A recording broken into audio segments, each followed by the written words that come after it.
Ismét itt vagyunk, és köszönjük azt a rengeteg visszajelzést, amit legutóbbi podcastünk, a Steigerwald Krisztiánnal a generációkról készített beszélgetésünk kiváltott. Amikor generációkról beszélünk, leegyszerűsítve arról beszélünk, hogy fiatal és idős, meg a köztük lévő különbségek? A klasszikus értelemben az emberek a generációk alatt az életkort érték, miközben az életkor és a generáció két különböző kategória. Azt szoktam mondani, hogy a generációnak semmi köze az életkorhoz, az életkornak meg semmi köze a generációhoz. Azt elfogadni, hogy nem azért viselkednek máshogy az egyes generációk, mert szándékosan bosszantani akarnak minket, hanem azért, mert más születéskori normalitást, más születéskori valóságot kaptak, és itt jön az egésznek a rákfenéje, hogy az agyunk úgy alakul ki, hogy mi az élet első 1000 napjában a földi valóság. Egy gyereknek nem az életkor jelenti a tisztelet alapját. De ezt nem ők találták ki, nem az Z meg az alfa, hanem onnan indul, hogy a baby boomerek megengedték, hogy tegezzék őket. Neurológiai szempontból is jelentős a változás az utóbbi legalább 2 generációban. Ez például a figyelemre és a memóriára is nyilván hatással van ezeknél a generációknál. Milyen hatással? Az internetpszichológusok állítják, hogy az internet nem az elmélyülést támogatja, hanem az internet a felejtést támogatja. Tehát minél inkább egy olyan világba születik bele egy fiatal, ami egyre inkább van audiovizuális, egyre több a digitális tartalom, akkor az ő adaptálása a világhoz, a hozzáállása a világhoz az lesz, hogy nem az elmélyülést fogja megtanulni, hanem a felejtést fogja megtanulni. Jelenleg egy átlagos Z-generációs figyelmi kapacitása 8 másodperc, miközben az aranyhalé 9 másodperc. Tehát, hogy azért nem állunk jól ebből a szempontból. Másra kell, hogy tanítsa egy mai szülő a gyerekét, mint egy előző generációs szülője? Egyszerűbben szólva, tehát nem nehezebb ma szülőnek lenni? Szerintem nehéz volt akkoriban is, csak más most szülőnek lenni. Most sokkal tudatosabbnak kell lenni a szülőnek, hogy mit csinál. Ugye van egy eszköz otthon, ami nagyon könnyűvé teszi a gyerek nevelést, ez a digitális cumi, de hogyha belecúszunk ebbe a történetbe, hogy a tévé, az internet neveli fel a gyerekeinket, akkor ugye erről már beszéltünk, hogy mennyi képességet elveszít a gyerek, és mennyire más képességei lesznek, ami nem jó vagy rossz, csak még az iskola nem ezeket a képességeket keresi vagy kompenzálja. Sokan kérték, hogy a témát valamilyen formában folytassuk, mert további részletek felé kínál nyitási lehetőséget a generációs kérdéskör. Ezzel elgondolkodva arra jutottunk, hogy 1-2 hónapon belül valamilyen formában megpróbáljuk folytatni. És ha már nézőink, hallgatóink kéréseinél tartunk, mivel hónapok óta, sőt inkább azt mondanám, hogy 1-2 éve önök rendszeresen kérik, a közeljövőben tervezünk egy olyan komplett podcastet is, amelyben az önök kérdéseire én próbálok megválaszolni. Az elmúlt hetekben, hónapokban minden bíztatás nélkül is kaptunk sok-sok kérdést önöktől, de akkor ezúton bíztatom is önöket arra, hogy kérdezzenek tőlem bármit, nyilván leginkább ezzel a podcast sorozattal, az önök számára leginkább érdekes podcastek vendégeivel, vagy a podcast készítés műhelytitkaival kapcsolatban. Kérdezni természetesen bármit lehet, válaszolni pedig arra fogok, amire tudok, vagy amire akarok. E-mail címünk, ahová kérdéseiket december 28-áig, tehát a következő 2 hétben várjuk, studio@friderikus.hu.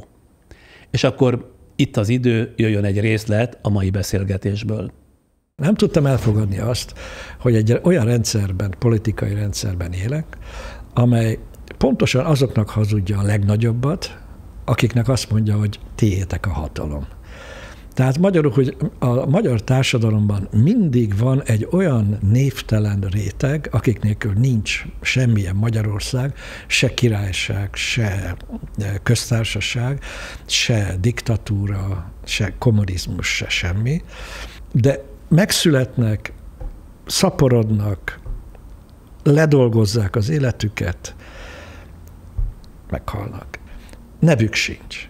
Úgy kéne őket nevezni tulajdonképpen, mint a kínaiaknál, hogy 1, 2, 3, csú, 1, csú, 2, csú, 3, csú, 4.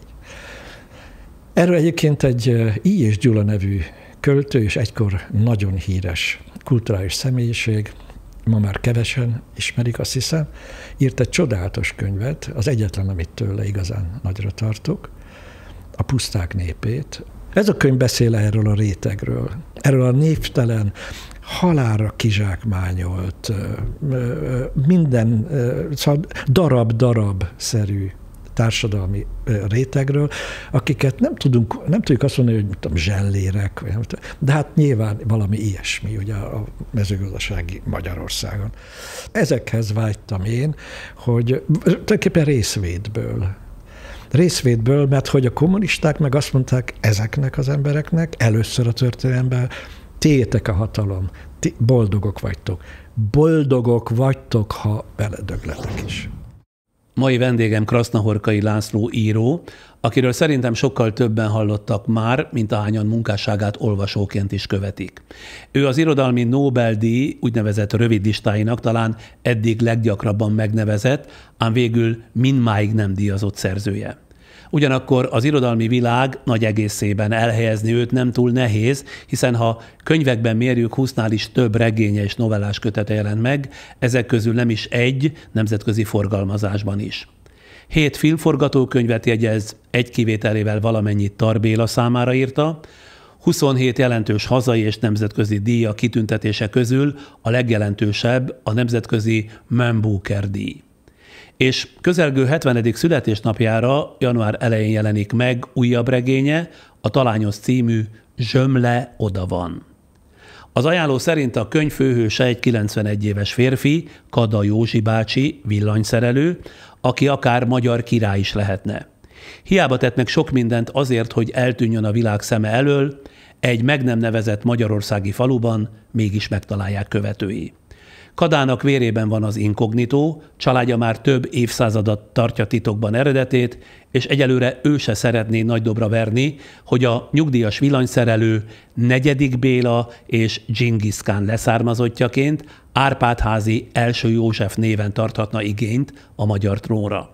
De nem akar belekeveredni a politikába, úgy döntött saját szavajárásával, hogy nem tesz többé a tűzre, ellenben tiszta vizet önt a pohárba. De mit szólnak ehhez lelkes tanítványai, akik között akad délibábos monarchista és paramilitáris terrorakciókra készülő alak is? Egyáltalán elejét lehet-e venni a szükségszerű következményeknek? Ha adhatok önöknek amolyan használati utasítást a most következő, nem éppen rövid beszélgetéshez, azt mondom, hogy nagyon kell figyelni, mert olyan gondolati cikázások is lesznek benne, amelyek ugyanúgy igénybe veszik a befogadót, mint a közlőt, de ha rám hallgatnak, a végén be fogják látni, hogy nagyon is megérte. Krasznahorkai Lászlóval beszélgetek.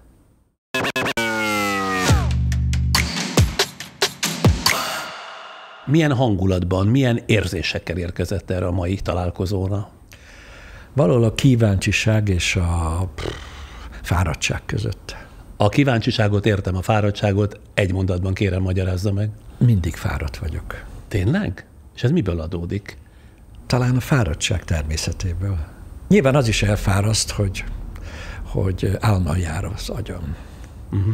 Beszélgetős típus, tehát szeret társaságéletet élni, vagy inkább, ahogy képzelem, visszahúzódóbb fajta?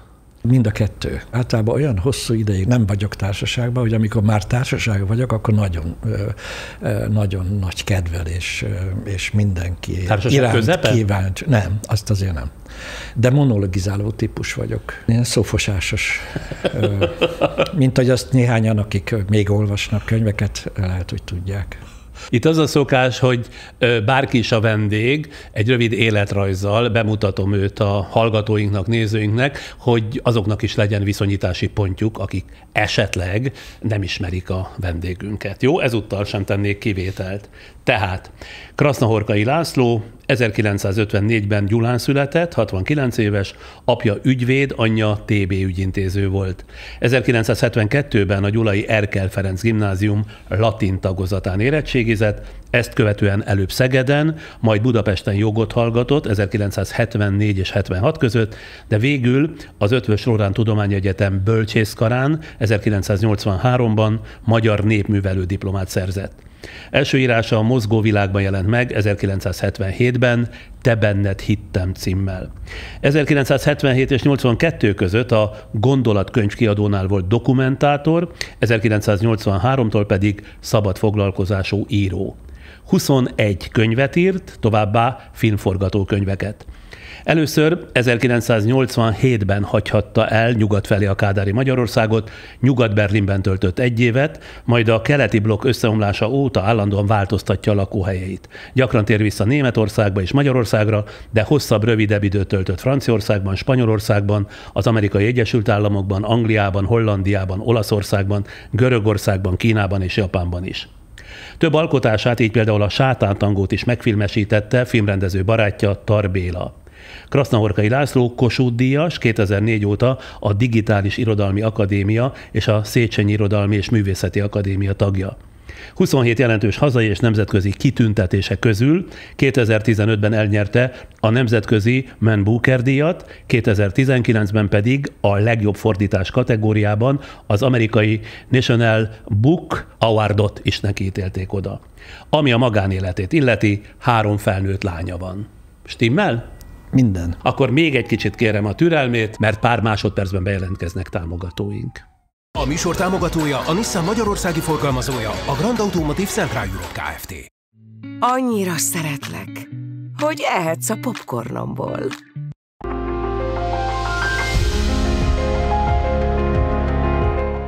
Az egyedi lakberendezési ötletek otthona a kare24.hu.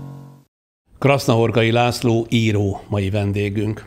Hogy valami félig vicces dologgal kezdjem, állítólag 3 éve egy görög irodalmi újság, ha jól emlékszem, kezdeményezett egy szavazást, az év mondatát keresték, és ennek eredményeként az ön Sátántangó című művéből kiemeltek egy idézetet, amely kiérdemelte ezt az év mondata kitüntető címet.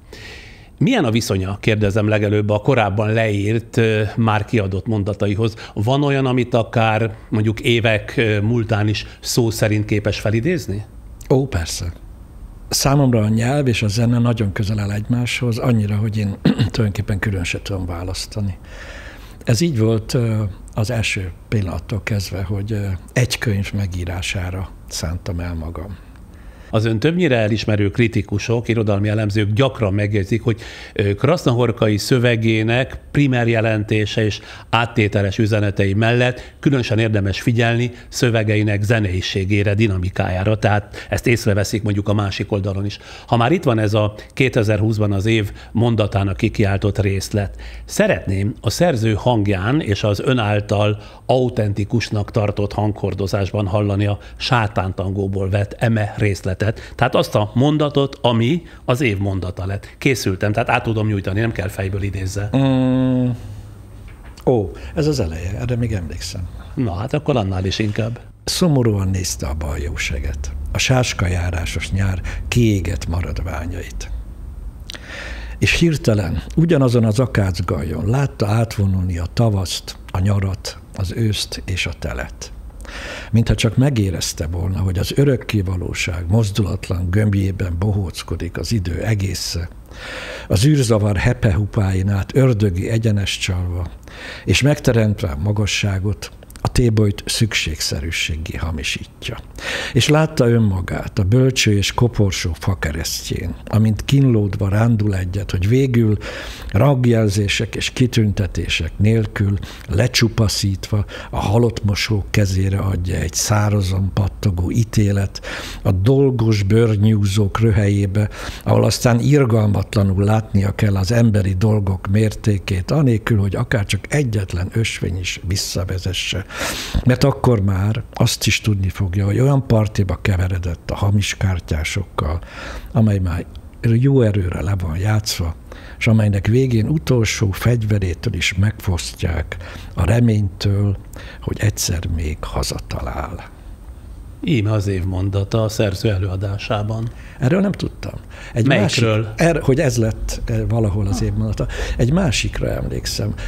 az elmúlt 100 év, vagy a prózai irodalom legjobb első mondatára emlékszem, hogy azt hiszem a Guardian csinálta. És ez is az ön nevéhez kötődik? Annyira, hogy ezt választották a legjobb mondat regény kezdetnek. És mi volt ez? A Háború és háború első mondata volt, valami olyasmi, hogy már nem érdekel, hogy meghalok, mondta Corin, és a vasúti átjáró közepén egy pontjáról a távolba mutatott, és azt kérdezte, azok ott hagyjuk? Szép mondat. De a legszebb? Kérdezem én. Hát nem biztos. Egyébként az első mondat nagyon fontos, azt több írónál olvastam. Azért nem baj, ha a második is, meg az több is rendben van. Abban talán egyetértünk, hogy az ön jellegzetes stílusjegye, vagy írásainak jellemzője a sokfelé ágazó, a mondatvégi pontok, gondolatzáró funkcióját nélkülöző szövegfolyam. Hogyan alakult ez ki önnél? Több szempontból sem vagyok normális író. Egyrészt, mert sose vágytam rá, erre nem. Nagy zeneszerzőnek lenni, azt bezzeg, igen. De hát az is elmúlt. Még 10-valány éves koromban. De nekem semmiféle alkalmam nem volt arra, hogy így írjak. És rászoktam arra, hogy minden körülmények között tudok írni. Csak nem egy papírra, hanem a fejemben. Egy prózát hogy lehet megjegyezni fejben? Hát legjobb évjárataimban körülbelül olyan 15-20 oldalt, inkább 20-at tudtam így megcsinálni, és addig tisztítom, és addig figyelem, hogy ritmikailag a melodikus voltában és a tempójában, ami számomra a legfontosabb ezek közül, minden stimmeljen, és csak akkor írom le. Amikor már véglegesítődött a fejében. Amikor teljesen kész, akárhány mondatból áll. Hát az utóbbi években ugye már inkább egy-egy mondatból áll, egy-egy könyv, vagy egy-egy írás.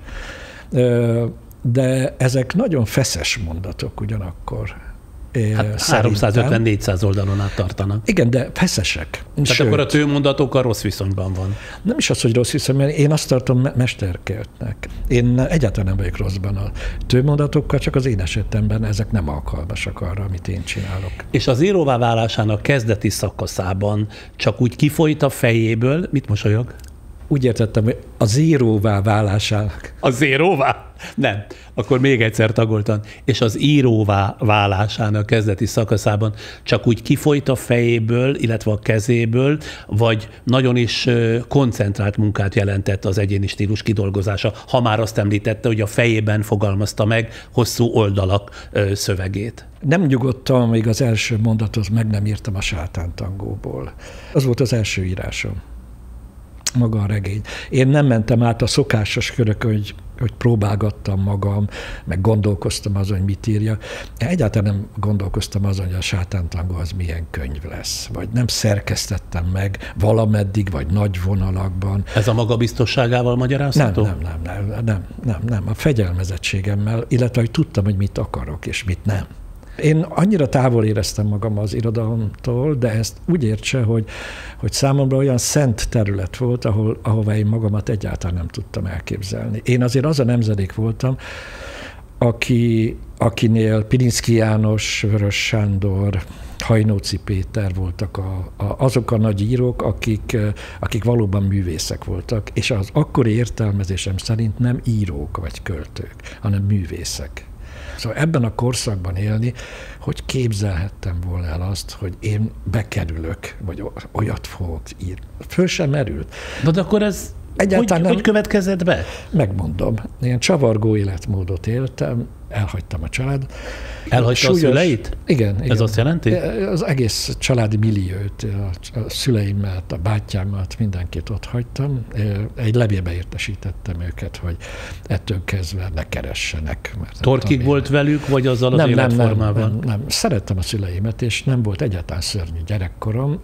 Az ifjú koromban formálódó ilyen művészi ambíciók, amik alatt szinte majdnem minden műfaj fölmerült. Aztán, hogy ebből hogy lett irodalom, hogy ugorjak egy nagyot, egy tehenészetbe kerültem élőrnek, és amikor egyszer mentem haza, ez csodálatos volt, annyit szeretnék megjegyezni, soha nem volt életemben még olyan gyönyörű egy hónapom, mint amikor éjjel egyedül maradtam 300 tehénnel az istálóban. Ez egy ilyen tanyaközpontszerű, volt állami gazdaság volt, a nagy puszta semmi közepén. Tehát ha el tud képzelni reménytelen tájat, akkor az volt. A táj is reménytelen volt. Ráadásul még emberek voltak benne, szóval már nem lehetett tovább fokozni a reménytelenségét. A házigazdám azt mondta, hogy most ne feküdjek le, mert jön Irimiás, mert malachelérés lesz. És az én dolgom az volt, hogy a házigazda előfogta a malacot az ólban, én hátul, fordítva, én elől, ő hátul, a visongó halálra rémült szerencsétlen kis dedeket, és megjött az Irimiás, nem volt nála semmi, csak egy ilyen koszos, fehér rongy, amivel azt csinálta, hogy letérdelt a háznak a belső udvarán, mi hoztuk a halálra vált malacokat, lefektettük elé, vagyis a házigazda a hátsó lábakat, széthúzta, aztán mind a ketten tartottuk a malacot, és ő pedig így nagyon óvatosan, mintha valami kincset venne elő, kiforgatott ebből a gyolcsszerű anyagból egy haláléles szikét. És ezzel a szikével nem beszélt semmit. Megitta előtte a kötelező pálinkát, 2, hogy kérem még, igen. És akkor metszett. Vittük vissza a szerencsétlen, meg tamponált, és vittük vissza hoztuk a következőt, és nem bírtam egy idő után a látványt, és ott belül én pont szembeálltam kelettel. Azt nem tudtam. És egyszer csak följött a ház, mert emeltem, hogy ne lássam, hogy mi történik oda, hát emeltem fel a tekintetemet, és egyszer csak a ház gerincénél megjelent a nap. De a nap. A nap. Följött a nap. De ez a nap barna volt. Soha többé nem láttam ilyet. És akkor ez lezajlott, bementem a házba, és akkor eltároztam, hogy írok egy könyvet.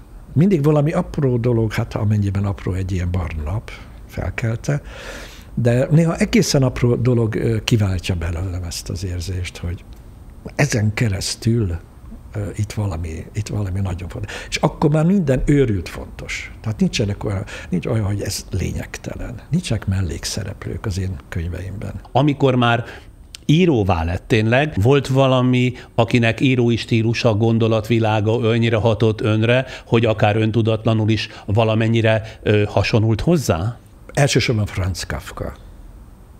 Tehát ő nélküle, a kastély nélkül, biztos, hogy eszembe se jut, akkor biztos az jutott volna eszembe, hogy írok egy koncertót. Nem tudom, hány éves koromban olvastam a kastélyt, egy büdös szót nem értettem belőle, de minden szó szentség volt a számomra. Hogy ez óriás, ez gigantik, ez elképesztő. Honnan érezte akkor ezt meg? Ennyit éreztem, hát azt nem tudom. De nem értettem, és úgy képzeltem, hogy ennek a jelentése az meghalad engem természetesen, viszont emiatt valami egészen ilyen szakrális eredet minden egyes Kafka mondatnak, de csak a kastélyban. És ez máig így van. Ma se értek egy büdös szót se a kastélyból. Azt nem hiszem. De elképzeléseim vannak, de hogy érteném, rajongtam írókért, nem csak írókért, hanem festőkért, szobrászokért, a görögöktől és a kínaiaktól kezdve, de rengeteg óriás. Miből adódott, hogy ilyen széles körűen gondolkodott, tehát hogy mondjam, már legalábbis, ha jól értelmezem, kamaszkorában is ilyen széles érdeklődésű fiatalember volt. Az miből adódott? Családi indítatásból? Nem? Egyáltalán nem. A családom az inkább egy biztonsági életre rendezkedett be. Meglehetősen konzervatívak voltak. Tehát amennyiben a konzervativizmus nem azt jelenti, amit oly sok féleképpen magyarázhatunk, hanem azt, hogy megőrizni, konzerválni valamit. Tehát az előző állapotot, ami biztonságos, azt konzerválni a következő pillanatban. Ehhez képest én nagyon kíváncsi voltam. Eleve nem foglalkoztam azzal, hogy mi legyen.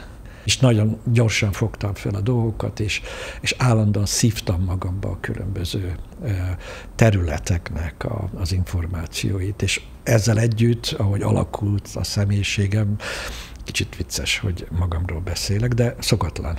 Tehát szívesen csinálom most, kivételesen. mert biztos, hogy ha az 1/3 igaz annak, amit magamról mondok, akkor már elég jól állunk. Szóval igazából nem volt nekem ambícióm. Vagy túl sok volt, és ezek kioltották egymást, ahogy meséltem. Egy könyvet akartam írni. Hogy az a sátántangó lett, azt most már tudjuk. Azt tartja egyébként a könyvnek? Nem, dehogy is. Úgy értem, nem. A saját életművéből, tehát a sátántangó? Nem, egyáltalán nem. Én egyiket se tartom olyannak. Én őszintén mondom, hogy én inkább kudarcoknak tartom, főként a sátántangót, csak utána az volt a probléma, hogy a Tar Béla nevű, akkor még egyáltalán nem ismert alakja az életemnek, és fontos alakja az életemnek, aki ezt rögtön meg akarta filmesíteni, elutasítottam, aztán mégis hát rájöttem, hogy ennek sem értem, Béla nem ismeri ezt, hogy elutasítják. Az olyan, mintha olajat öntenék a tűzre, vagy még szörnyűbbet, amitől robban, nem csak ég. Tehát amikor ezt megértettem, hogy a Bélát nem lehet elutasítani, mert ő úgyis filmet csinál belőle, akkor mondtam neki igen, plusz megmutatta a korábbi filmjeit, amik teljesen magukkal ragadtak. És akkor újra kellett olvasnom, hogy visszatérjek a kérdésre, a sátántangót, a könyvet, ami után én egyáltalán nem akartam még egyet írni.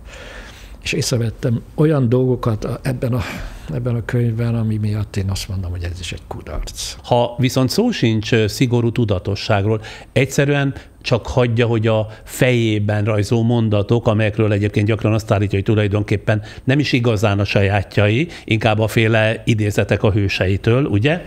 Szóval ezek a fejében rajzó mondatok, mint egy ösztönösen krasznahorkai szöveggé alakuljanak? Igen. Egyértelműen ők írják. Egyértelműen. Irimiás, Petrina, Halicsné, és így tovább, most csak egy könyv szereplőiből mondok párat. Ez olyan, mint amikor az ember őrült nagy zsivajt hall, de egyedül a földön, senki más nem hallja.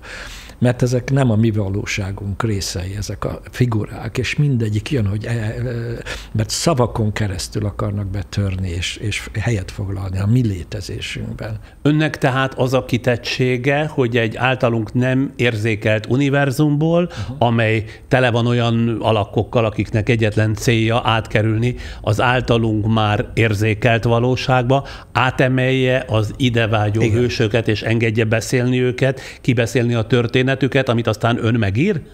Leír. Nem meg, mert itt a képzeletre nem sok van bízva. Tehát akkor ön nem is író, hanem legfeljebb írnok? Pontosan. Skriptor vagyok. Nem akarok szemtelenkedni, de most ez kipattant belőlem. Ez nem vicc. Az vagyok. Skriptor. Nem író. És nincs ilyen, hogy én megtervezem a könyvet. Ezt írók csinálják. Óriási, nagy írók. De ő nem számítja magát közéjük. Nem, sajnos nem. Tehát én nem tudok ettől az egésztől megszabadulni, így kezdődött, és így maradtam. Mikor és ki igazolta vissza először írói létezésének a létjogosultságát, már mint olyan, akinek nagyon is adott a véleményére? Balassa Péter, Eszterházy Péter. Ezeknek az embereknek a véleményére hát nagyon adtam, és elképesztően büszke voltam, hogy nekik ez tetszik. Hát nekik sem hitte el?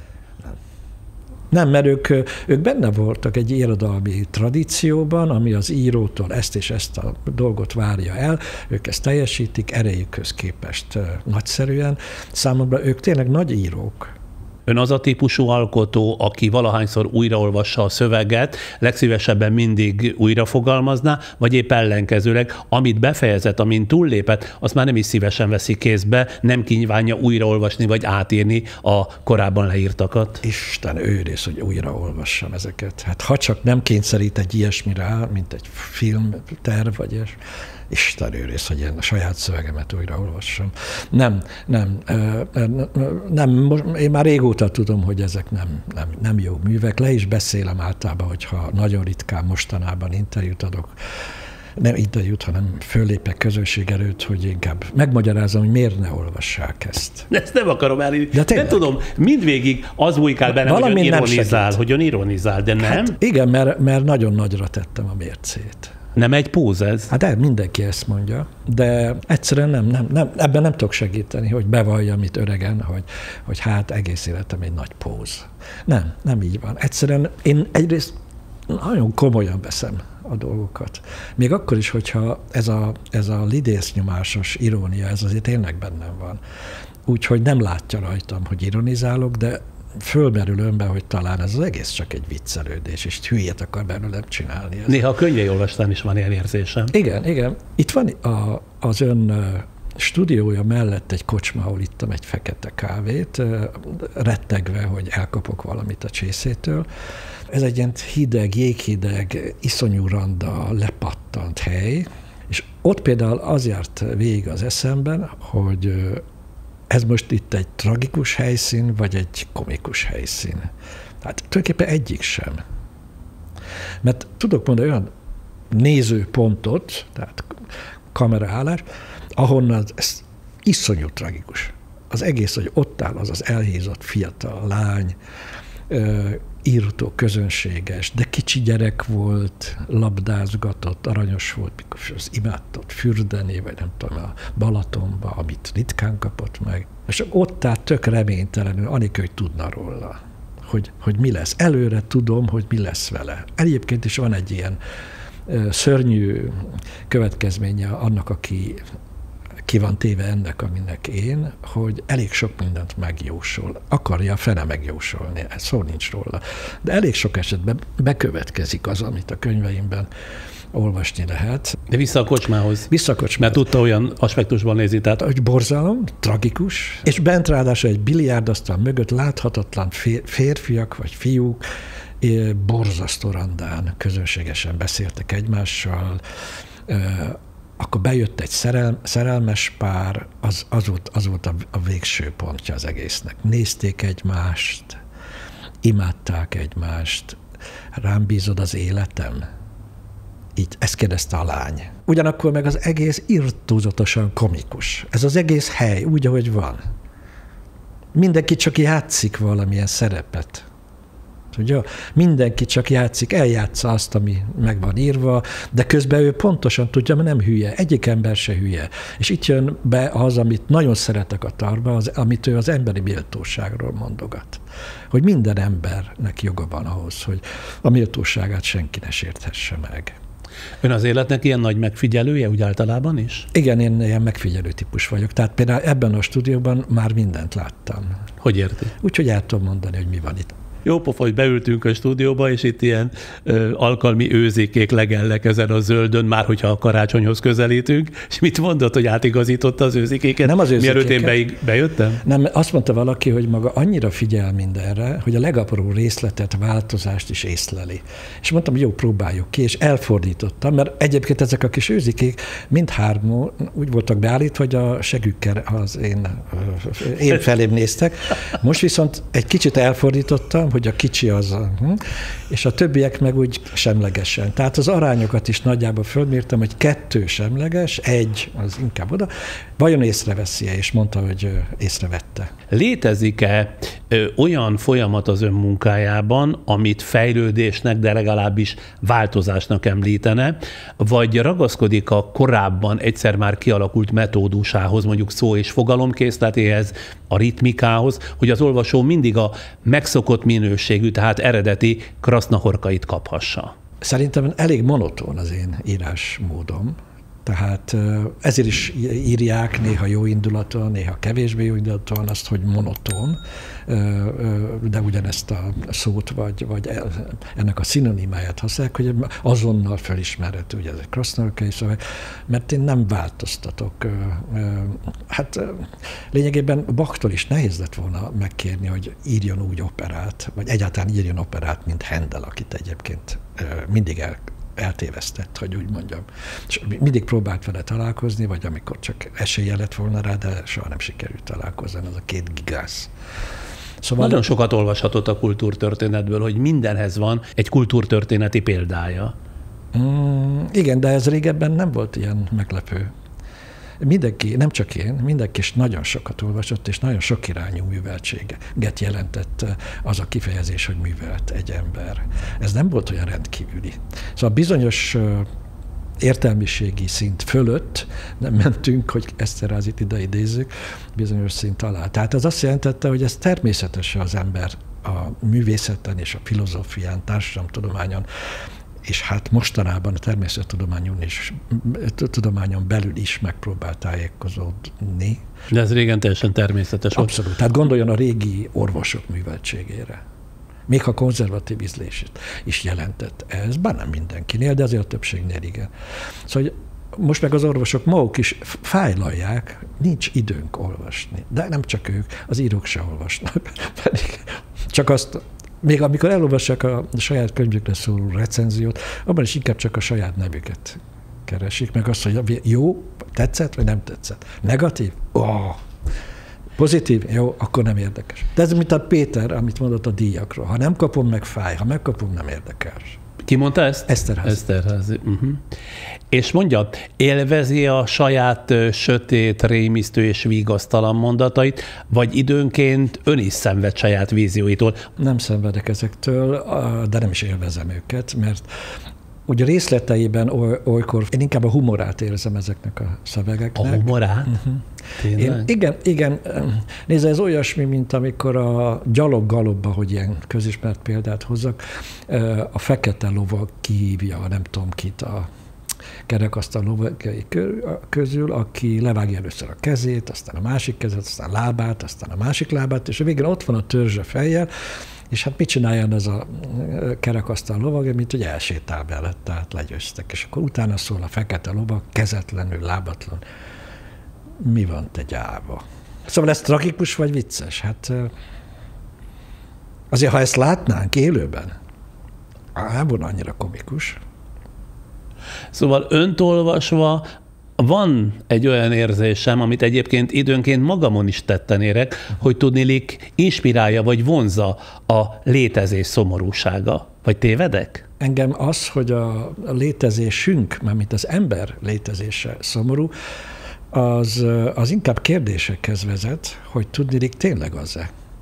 Amit mi szomorúságnak tekintünk az emberi társadalomban létező, tehát társadalmakban, tehát a mi társadalmi viszonyaink között létező ember esetében, hogy azt nem csak mi érezzük ebben a magunk által, tulajdonképpen egy mesterséges világban élünk. Fölszabadulván a természeti lény állapotából, egyre távolabb kerülve, egyre inkább védelemi célokból megépítettünk különböző civilizációkat, amelyek egyre elképesztőbben távolítanak bennünket attól, hogy természeti lények vagyunk végső soron.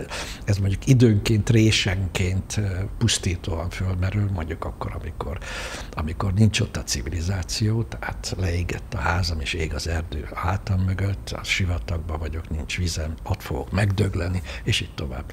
Vagy bekerülök egy szerb táborba, Boszniában, a boszniai háború alatt. Mert a pokol, meg a mennyország, meg azok itt vannak a Földön. Tehát nem kell ahhoz meghalni. Szóval, aki azért siet, hogy kerüljön a mennyországba, az tévúton jár. De az is, aki azt hiszi, hogy majd pokolra fog kerülni. Nem, a pokol az itt van a Földön. A mennyország is. Tehát van olyan intenzív szakasza, pillanatok sodra, amiben ha belekerül az ember, akkor érezheti azt, hogy mit jelent a mennyország, ugyanakkor azt is, hogy érezheti, hogy na ez a pokol, ahova kerültem. Ilyen helyzet nagyon sokszor van, tehát tulajdonképpen nem tudomást venni róla, ez megint csak az ember elképesztően zseniális önvédelmi szisztémája, amire föl vagyunk húzva. Az a helyzet, hogy az érzelmeink, azok úgy segítenek minket, egy olyan célra vagyunk mi, amiről soha nem tudjuk meg, hogy mi. Így öregkoromban folyamatosan az érdekel, és nem hagyok föl vele ezzel a kíváncsisággal, de akkor is, ha tudom, hogy tökre reménytelen, amit művele, hogy egy nagyon egyszerű kérdésben valahogy eligazodjam. Szándékosan kerülöm azt, hogy választ találjak egy kérdésre, azt már tudom, hogy legalábbis nekem nem fog sikerülni. Mi éljük ezt az egészet egyfajta valóságként érzékelt, nem is tudom miben, szerkezetben, amiről azt gondoljuk, hogy ez a valóság, vannak elképzeléseink, hogy mit jelentett az előző pillanat, vagyis a múlt, fogalmunk sincs, és vannak elképzelések, hogy mi lesz a jövőben, fogalmunk sincs. Nem csak arra, hogy mi lesz a jövőben, hanem azt se tudjuk, hogy holnap följön a nap. Mert a mi időfogalmunk is mesterséges. Az univerzum egyáltalán nem ismeri a múltat, meg a jövőt, meg nem tudom én. És ezzel nem bonyolítja túl a saját életét? Nem, szerintem az, amiről beszélek, az olyan mértékben bonyolult, hogy még a bonyolult szó sem fejezi ki. Fölfoghatatlan mennyiségű esemény történik a pillanatnak nevezett időtartam egy töredékében. Ott az események létrejötte, aztán elmúlása véletlen, vagy muszáj meg. És akkor rájön az ember, hogy ez a kettő egy és ugyanaz. Az a véletlen, amelynek muszáj bekövetkeznie. Önre is mehet. Önre is Oké, mehet. Amit mondasz, ez tudom érthető, követni. Igen. De ez érthető. Igyekszem valahogy úgy mondani, még ha mindjárt meg is őrülök. Úgy érzi? Vannak olyan pillanatok, amikor úgy érzi? Hogy annyira túl gondolja dolgokat a szó? Nem most túl. Pozitív értelmében mondom. Nem, nagyon nehéz beszélni róla, mert a szavaink az ugyanúgy a mi gondolkodási folyamatunknak a rendszerébe illeszkedik, mint minden más, mint a gondolkodásunk. Mit gondol például arról, mennyire érti ön az embert? Egyáltalán egy írónak mennyire kell értenie a valóságos embereket? Hát csak annyira, mint egy tölgyfát. Annyi pont elég. Mint egy tölgyfát? Mint egy tölgyfát, vagy mint egy patakot, vagy mint bármilyen természeti lényt, akár élő, akár élettelen. Ha annyira értjük az embert, mint amennyire ezt a pici kis nem élő őzikét, én ezt szúrtam ki magamnak, ami maga, mert az a lány. Maga felé. Hát lehet. Ez a lány, ez a fiú. Igen? Igen. Maga így. Hát úgy adták Két a boltban. Két fiú, egy lány? Két fiú. Aha. Na, ebből még baj lehet. Itt most Magyarországon. Tudom, igen. Műsor után lefóliázom. Hoztam fóliát. Szóval nem, ez nem túlokoskodás, hanem kínlódás a szavakkal, hogy el tudja mondani, amire gondolok. Mert az a baj, hogy amire gondolok, az az univerzum, az olyan gyorsan kéne eltalálni szavakkal, hogy arra meg nincs idő. Mert ahogy elkezdeném elhatározni bármilyen módon azt, hogy megfogalmazom, megragadom, abban a pillanatban már rég nincsen. Hogy egy kicsit a nevéről érdeklődjek, Igen. mert erről nem olvastam szinte semmit. Ugye a szerzők fontos védjegye a név. Igen. Az ön családi neve eléggé egyedien hangzik, Krasznahorkai. Végzett valaha családi történetkutatást, hogy honnan való a név, kik az ősei? Igen, az anyai ág az erdélyi magyar, Hajdúk, az apai ág az zűrösebb, ott a Krasznahorkai az egy felvett név, az apai ágnak a neve Korin volt. Egyszer csak megjelentek Tóth Komlóson, ahol a nagyapám bele simult abba a valóságba, ami a Tóth Komlósi valóság volt a Horthy korszak alatt, és az egyik különös szokása az volt, hogy néha eltűnt napokra. Majd megjelent, föltűnt, nem mondott semmit, hogy hol volt, mit csinált, a nagymamám az persze kiabált vele, meg minden, ezt ő mesélte, és egyszer tovább, mint 2-3 nap, nem tudom mennyi időre tűnt el, és már egy papírt hozott, és azt mondta a nagymamám, hogy innentől kezdve minket Krasznahorkainak hívnak. De miért? Hát ezt ő is kérdezte, a nagymamám. Alapvetően azért, mert az már régóta szóban került, hogy meg kell változtatni a Korin nevet, amely egy nem túl ritka tót vagy szlovák név. Ettől akarta megkülönböztetni magát a nagyapja? Akkor az volt a fontos, hogy a szlovákok eltűnjön. Azért nem a holokauszttal kezdődött a pogrom, mint népszokás. Az egészből számomra az derült ki, hogy kamaszként, amikor ezt megtudtam, hogy hát természetesen az én ősöm, az a zsidó, ez nem volt érdekes, és apám se mondta soha ezt, csak annyit. Már hogy zsidók? Igen, részben. Szóval ki tudja, hogy elfogadnának-e. Az arabok biztos elfogadnának most ott, hogy levágják az orrom, aztán a 2 fülem, aztán a szemem kiszúrják, nyelvem kitépjék. Minden, ami kiáll belőlem, levágják, megkínozzanak ezek után, majd agyonlőjenek. Tehát annyira azért elég ez a zsidó múlt a számomra. Szóval ennyi a családtörténet. Oda akartam csak kiukadni, hogy volt-e a felmenői között valaha is valaki, akit intellektuális felmenőjének nevezhet, vagy inkább a művészet felé elágazó vadhajtásként tartja számon magát? igazán az apám volt nagyon értelmes. Tehát így abból a szlovák millióból apám nagyon kilógott. Egyrészt olyan elképesztő ambíciója volt, hogy ő magasabbra jusson, és magasabbra is jutott, de aztán, mint tudjuk a Bang Bangból, Katona zseniális művéből, az egy életen belüli óriási társadalmi ugrás, az tönkreteszi a lelket, szétmarja. Apámmal is ez történt, az alkohol. Sötét, nem fölemelő pusztulásának tettek ki, vagy pusztításának tettek ki magát. Külsőre az édesapjával hasonlítanak egymásra? Egyáltalán nem. Én anyámra hasonlítok, aki egyébként, csak köztünk mondom, Békés megye Bál szépe volt. Bál szépe? Megválasztották Békés vármegye legszebb kisasszonyának, mint egy Anna Bál vagy ilyesmi. Most, hogy így elnézem önt. Hát most már ne nézz el. De nézz el nekem, hogy már nem úgy nézek ki, mint az édesanyám.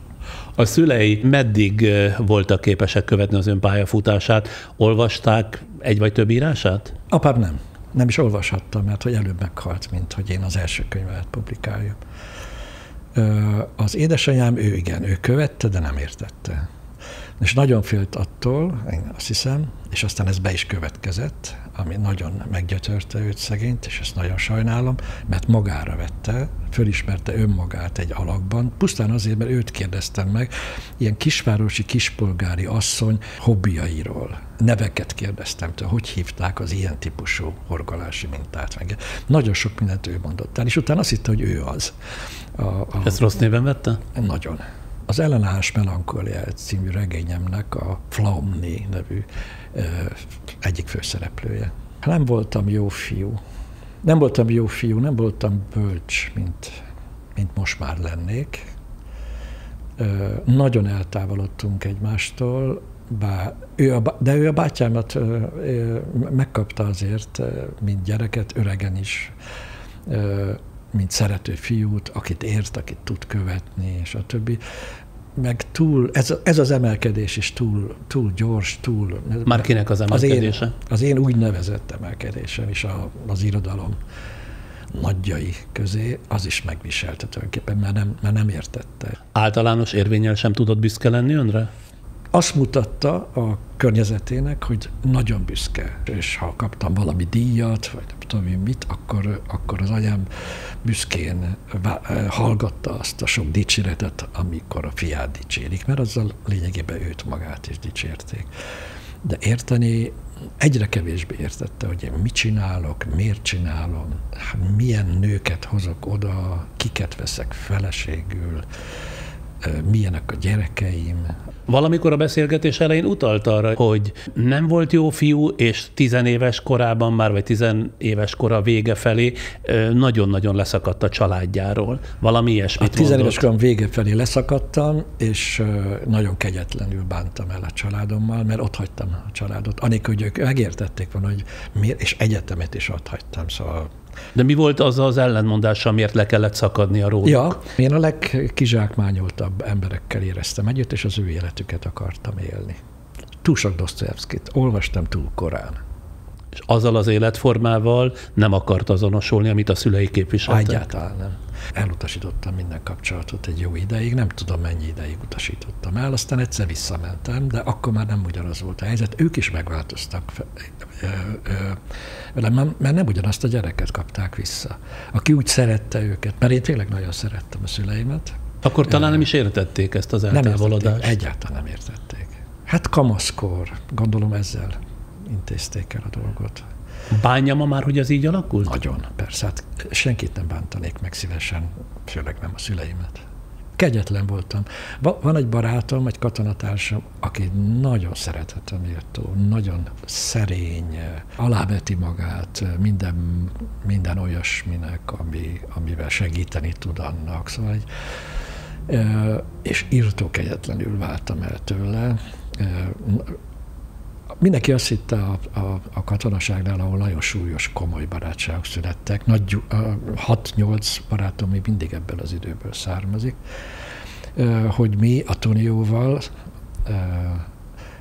örökre barátok leszünk. És aztán, mikor észrevettem, hogy ahhoz, hogy megértsem a Toniót, az alkalmazkodásnak olyan lépéseit kell megtennem, ami engem fölbont, darabjaira szed.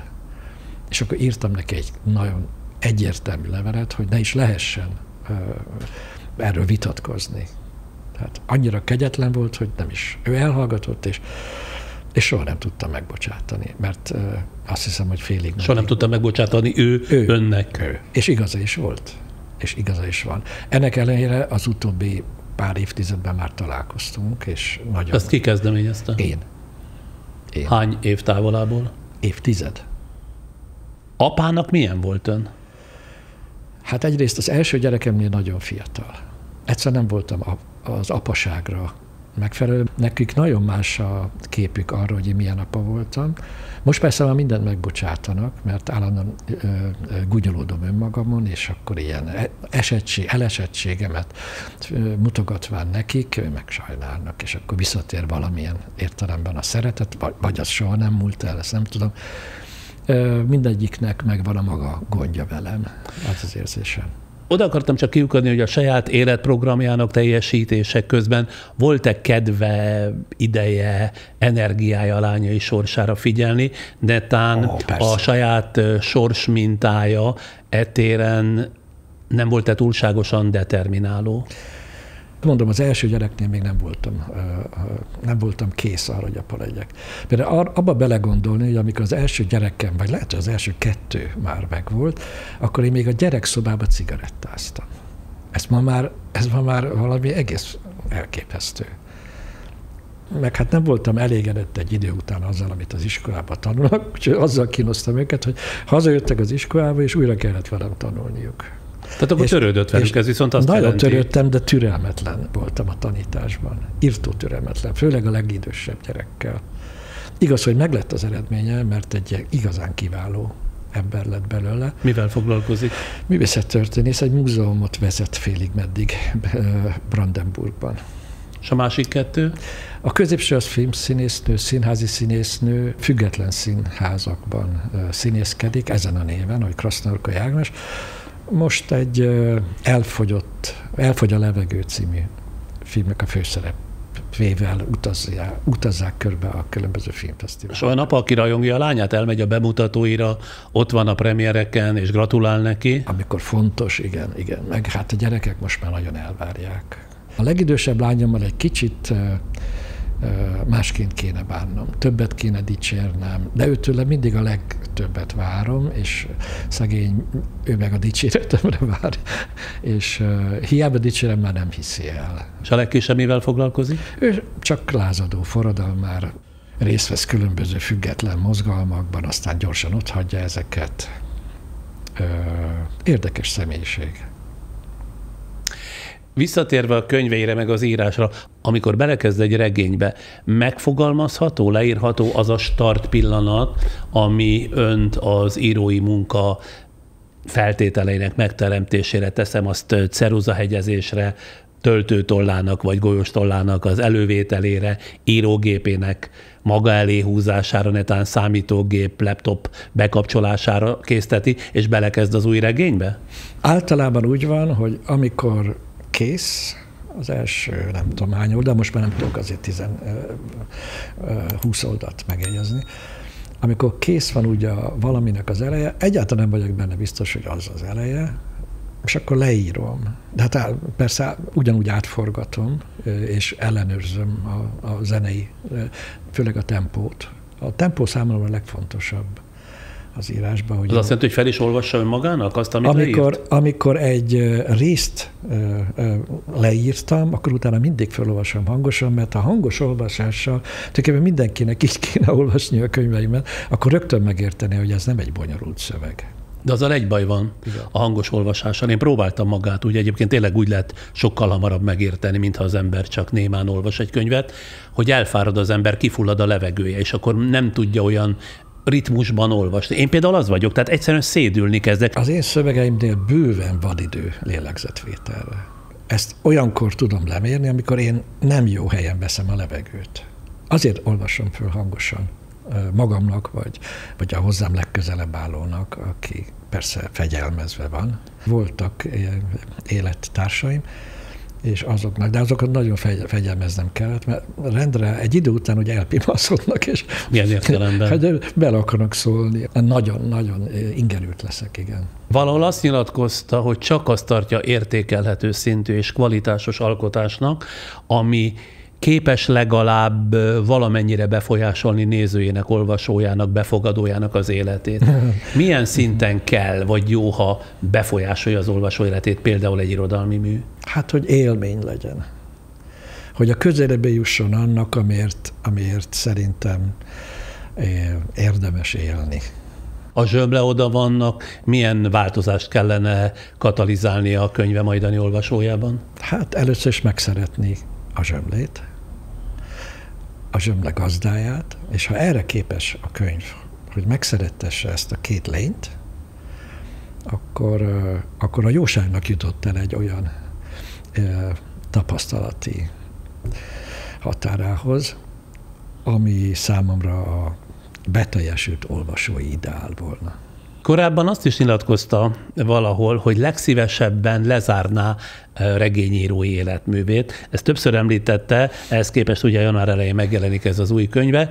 Egykori alkotótársa Tar Béla rendező talán 2011-ben a Torinói Ló című filmjével 56 évesen befejezte a filmcsinálást, mondván, hogy amit meg akartam csinálni, azt mind megcsináltam. Ha Tar Bélából indulunk ki, ön még nem csináltam meg mindazt, amit valaha meg akar csinálni? Minden könyvem után úgy érzem, hogy az volt az utolsó. Mert van egy pillanatnyi ilyen átfutó, bizsergető érzés, hogy oké, akkor ez most végre, megvan. De aztán eltelik kis idő, jön az a bizonyos beleolvasás, és látom, hogy újra. Tehát ez egy lejtő. Vagy megszólal valaki a háta mögött, és akkor nincs mese, pontosan, írni kell. Nem vagy, és megszólal valaki, akkor nincs mese. Az annyira fontos nekem, hogy muszáj, hogy leírjam. Ha már Tar Bélát többször említettük, igen, maradt azért baráti kapcsolatban vele, annak ellenére, hogy az együttműködés a munkában megszűnt? Hogyne. Mi alapvetően inkább barátok voltunk, mint szerzőtársak. De mindenki a maga királyságának volt a királya, és én elég gyorsan megértettem, meg a Béla is megértette, hogy én ezt így értem, hogy semmi szükség arra, hogy egy könyvet adaptáljanak filmre. És az én dolgom az volt mellette, hogy hát megértsem, hogy ő milyen filmet akar csinálni, és abban segíteni. És nagyon nem kedvelték őt az elején Magyarországon, mint filmest, aztán utána nem tudom, hogy mitől változott meg, ezt talán ő tudná elmondani, de valami megváltozott, és most már ő egy nagyon elfogadott, nem a világon már régóta nagyon elfogadott rendező, hanem Magyarországon is mintha elfogadták volna, beletörődtek volna Tar Bélába. Nagyon sokan akartak összeveszíteni bennünket, mert hogy mondjuk a Sátántangó az elég hűen követi a regényt.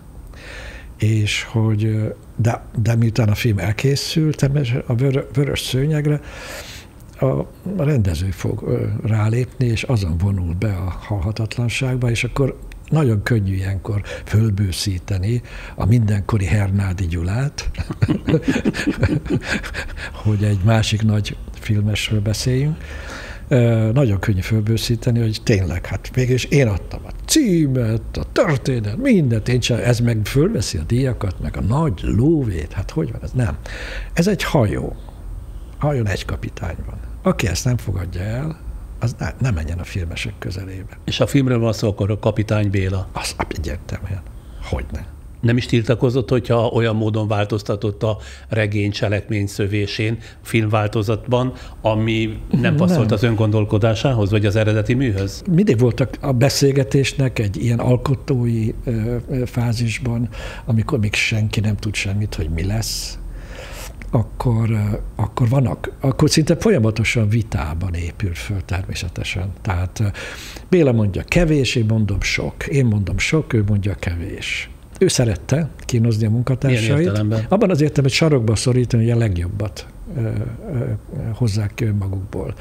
Hogy ne hazudjanak, mert ez nem csak egy film, ez egy életmód, amit most itt mi csinálunk. Élvezett filmezni is? Én nem. Én abszolút megvettem a filmvilágot. Idealizál, mindenféle irányban idealizál. Tehát a legrosszabb, legjobb, neutrális. Hát ez egy csomó művészeti ágra igaz, ha jól belegondolunk. Igen, de itt az emberi közönségesség túl nagy szerepet játszik. Giottónál olyan nagy szerepet játszik, állandóan ezzel jövök most a Giottóval, de nemrég voltam egy olyan városban, ahol megnézhettem egy csomó Giottót, és most ezért Giottózom, de hát mondhatnám a többi fölérhetetlen géniuszt is. Szóval, hogy ott bármilyen szerepet játszik a közönséges, nem. De a filmben igen. Valami másra térve, a nyilatkozataiban többször is felidézi ifjúkori lázadásait, érzékeltető, hogy részben ezek vezettek a hipermobilitáshoz, amelynek nyomán éveken át, néhány hónapos szakaszokban számos helyen és számtalan foglalatosságot űzve, mint egy feldolgozta a korabeli Magyarországot. Voltaképpen mit kellett feldolgoznia? Nem tudtam elfogadni azt, hogy egy olyan rendszerben, politikai rendszerben élek, amely pontosan azoknak hazudja a legnagyobbat, akiknek azt mondja, hogy tiétek a hatalom. Tehát magyarul, hogy a magyar társadalomban mindig van egy olyan névtelen réteg, akik nélkül nincs semmilyen Magyarország, se királyság, se köztársaság, se diktatúra, se kommunizmus, se semmi, de megszületnek, szaporodnak, ledolgozzák az életüket, meghalnak. Nevük sincs. Úgy kéne őket nevezni tulajdonképpen, mint a kínaiaknál, hogy 1, 2, 3, csú, 1, csú, 2, csú, 3, csú, 4. Erről egyébként egy I. és Gyula nevű költő, és egykor nagyon híres kulturális személyiség, ma már kevesen ismerik, azt hiszem, írt egy csodálatos könyvet, az egyetlen, amit tőle igazán nagyra tartok, A puszták népét. Ez a könyv beszél erről a rétegről, erről a névtelen, halálra kizsákmányolt, minden szóval darab-darab-szerű társadalmi rétegről, akiket nem tudjuk azt mondani, hogy tudom, zsellérek, de hát nyilván valami ilyesmi ugye a mezőgazdasági Magyarországon. Ezekhez vágytam én, hogy tulajdonképpen részvétből, mert hogy a kommunisták meg azt mondták ezeknek az embereknek először a történelemben, tiétek a hatalom, ti boldogok vagytok. Boldogok vagytok, ha beledögletek is. De lázadás a politikai kifejezést is nyert? Volt például ellenzéki, vagy részt vett, nem tudom, és számizdatok létrehozásában? Nem. Nem? Nem, egyáltalán nem. Én nem gondoltam, hogy ők ugyanazért éreznek részvétet a szegények, a megszomorítottak iránt, amiért én. Én nagyon másnak láttam. Én őket, a szamizdatosokat is, ezzel nem bántani akarom őket, sőt, a bátorságokat nagyra tartottam. De annyira más volt az ő életük, a múltjuk. Ezek általában polgárcsaládokból származó fiatalok voltak. Főként akkor tapasztaltam, amikor egy-két lakásegyetemre, amikor már fölköltöztem, vagy ide kerültem a környékre, akkor elmentem egy párra, és nagyon idegenül éreztem magam. De nem azért, mert frusztrált voltam, hogy bármiben a különbség az tulajdonképpen ledolgozhatatlan. Vagy szóval nem ez a faluról oda került, aki egész életében azért küzd, de hiába. Nem, egyszerűen idegen volt nekem ez a világ, mármint abban az értem, hogy oda tartozzam. Én egy kicsit úgy éreztem mindig, hogy sokkal bátrabb vagyok, mint ők, mert ők csak a rendőrséggel álltak szemben, én pedig az egész világrenddel, mármint akkori magyar. Mert akkori Magyarországon mi nem azt gondoltuk, hogy egy politikai ilyen és ilyen berendezkedési országban vagyunk. Ebben is különböztem a számizdatos ellenzékiektől, Magyar Bálinttól, Debszkitől, stb. Hanem abban, hogy én inkább az egész létezést éreztem megvezetve, majd az emberi létezést. Mert ha ez igaz, és igaz volt, hogy valóban becsapták őket, pont azokat, akik a legkizsákmányoltabbjai voltak annak a rendszernek is, tehát a Rákosi rendszernek, vagy a korai Kádár rendszernek, hogy pont azoknak mondani azt, hogy szabadok vagytok. De akkor, ha jól értem, úgy tiltakozott, hogy beállt közéjük, és a sorsukat átvállalta? Én, pontosan. Ez egy Simone Weil effektus volt nálam. Tehát a Simone Weil, francia filozófusnő, aki, amikor a háború egy bizonyos pontjához ért, a második világháború, akkor pont ugyanannyit volt hajlandó csak enni, amennyit a nem tudom, foglyok vagy munkások kaptak Angliában. Szóval senki nem tudta eltántorítani attól, hogy az ő életüket éljen. Azóta persze megváltozott az életen, és mert ők is megváltoztak azért. Mert már nem szegényeknek látom őket, hanem nyomorultaknak. A szegénységnek volt kultúrája, a nyomorúságnak nincsen kultúrája, az csak puszta megfosztottság. A közönségesség se az ő kultúrájuk. Az, amit kapnak az RTL, vagy nem tudom én, nem akarok senkit. TV2 és hasonló nagyszerű helyekről.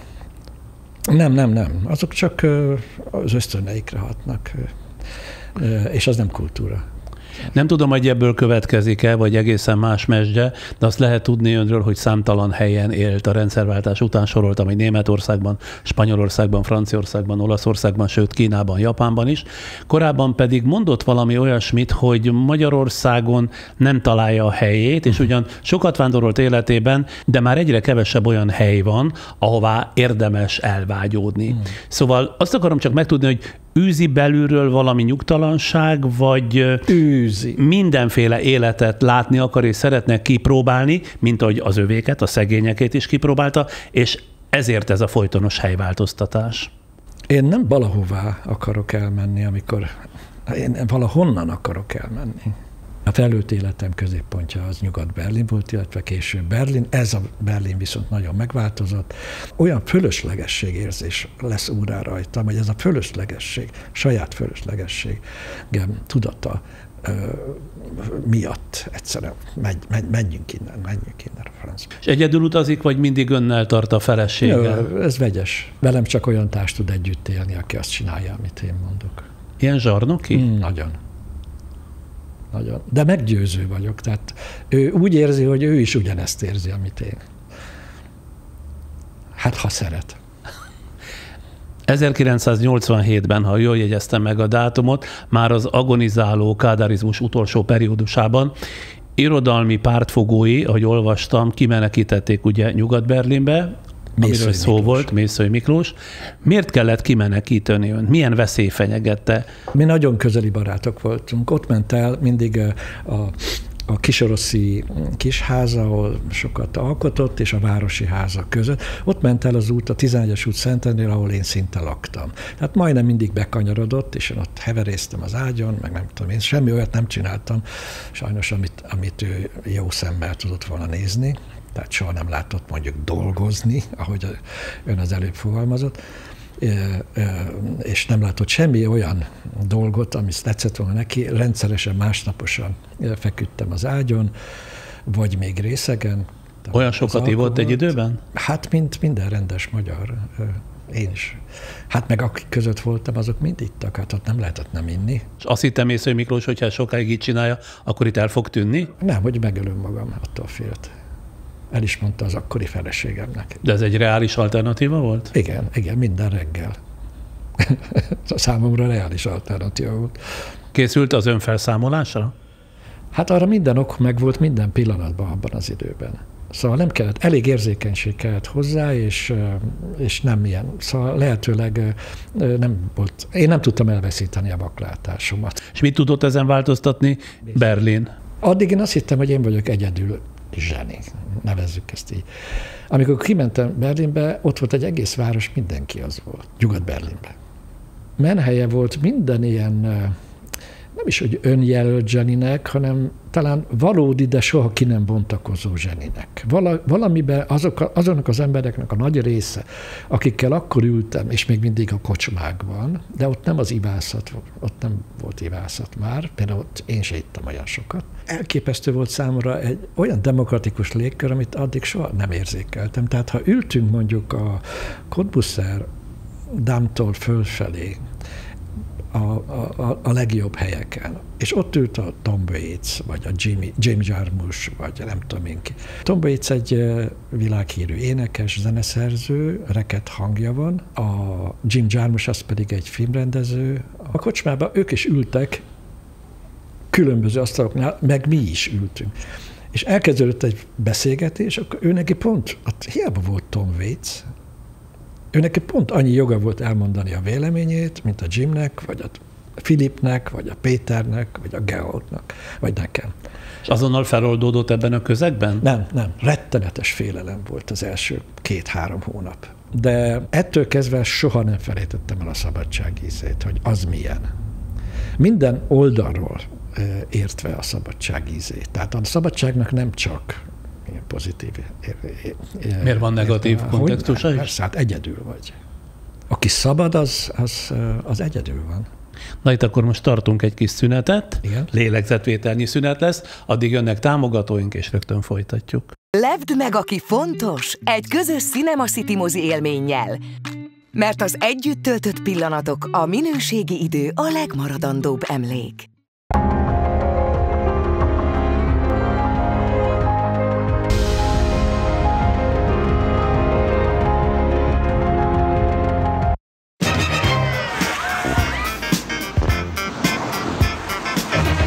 Új Nissan Juke Hybrid. Próbáld ki! Care Design. Az egyedi lakberendezési ötletek otthona. Care24.hu. Folytatjuk Krasznahorkai László íróval. Az évente tartott irodalmi Nobel-díjjelölések időszakában önt szórakoztatja, vagy inkább dühíti, amikor a világ sajtóban immár évek óta rendre a díj végső várományosainak legszűkebb körében emlegetik önt? Az egészen zavarba ejtően nevetséges, ahogy a magyar sajtó, média bánik a szerintük Nobel-díjra esélyesekkel, irodalmi Nobel-díjra esélyesekkel.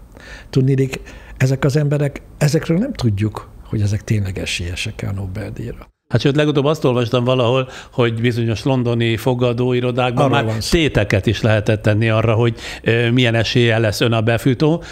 Azt számolt, hogy eddig hányszor futtatták meg a nevét ilyen széles nyilvánosságban, mint Nobel-díj várományosért? Én nem, de a gyerekeim igen. Amit a magyar média, meg részben a külföldi média is esélyesként emleget, az tulajdonképpen egy angol szokásra vezethető vissza. Tudnék arra, hogy vannak olyan fogadóirodák, ahol bármire lehet fogadni.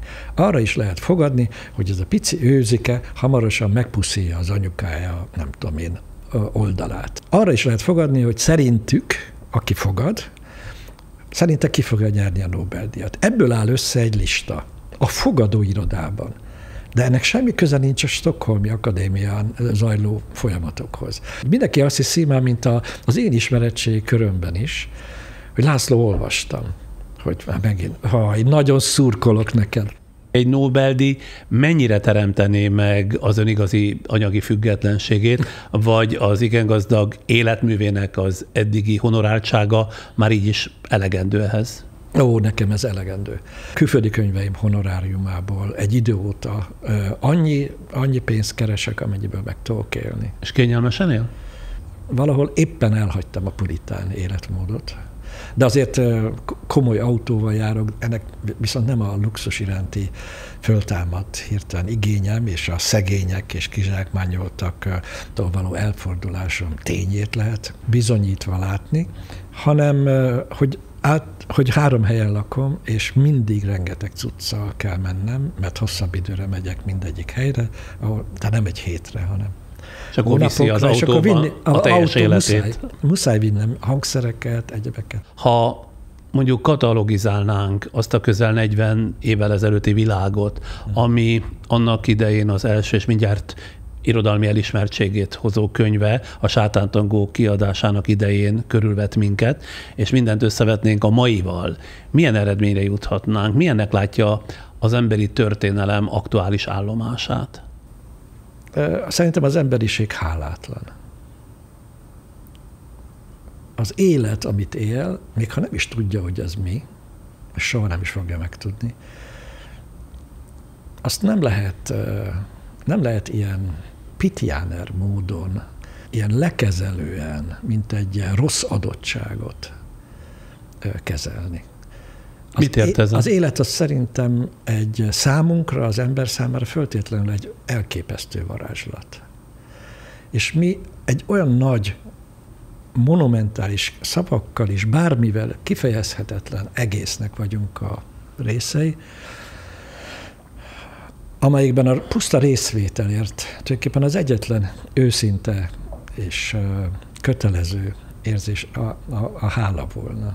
Szóval valahogy úgy történik minden, mint a felborult autókerek, hogy még egy kicsit forog. Most ebben a kerék most így egyre lassabban forog. Ezért mondta a 24.hu-nak néhány éve, egy olyan korszak fel nem kent krónikása vagyok, amelyből a magas kultúra már véglegesen eltűnt.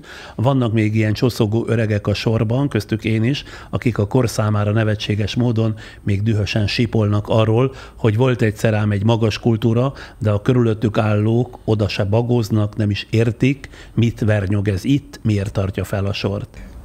Alapvetően megváltozott a világ, és az emberi történelem az egy egészen új fázisba lépett, és már ez megtörtént. Tehát itt nem arról van szó, hogy majd bekövetkezik.